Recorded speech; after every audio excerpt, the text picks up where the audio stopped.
मूर्तिजापूर येथील चिखली मार्गावरील यल्लमा उर्फ रेणुका माता मंदिरामध्ये दरवर्षीप्रमाणे देवीचा 2 दिवसीय यात्रा महोत्सव विविध धार्मिक आणि सामाजिक कार्यक्रमांनी साजरा करण्यात आला।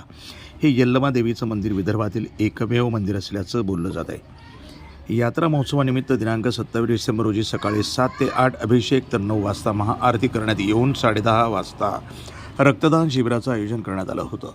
रक्तदान शिबिरामध्ये एकूण 50 रक्तदात्यांनी रक्तदान केलं। यामध्ये महिला आणि युवतींचाही समावेश होता। देवीच्या पालखी मिरवणुकीला दिनांक 28 डिसेंबर रोजी सकाळी 11 वाजता भक्तिमय वातावरण संपूर्ण शहरामध्ये देवीच्या नावाचा जयघोष करत हळदीची उधळण करत चौकात फटाक्यांची आतषबाजी करत भव्य मिरवणूक काढण्यात आली।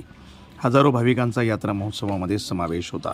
यात्रेदरम्यान हळद उधळली जाते। भाविक भक्तांच्या कपाळावर भंडारा लावला जातो। निवडणुकीमध्ये डफडी पथकाचे नृत्य आकर्षणाचं केंद्र होतं। देवीच्या पालखीची महिलांद्वारा पूजा अर्चना करण्यात आली। यल्लमा देवीच्या दर्शनासाठी धुळे, पंढरपूर, कुर्डुवाडी, महाराष्ट्रातील अनेक भागातून भाविकांनी हजेरी लावली।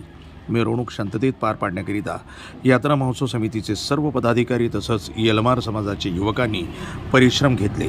महाप्रसादाचं आयोजन दिनांक 1 जानेवारी रोजी 12 ते 3 वाजेपर्यंत देवीच्या मंदिरात करण्यात आलं आहे। प्रतिनिधी सुमित सोनोने, मूर्तिजापूर, अकोला, NTV न्यूज मराठी।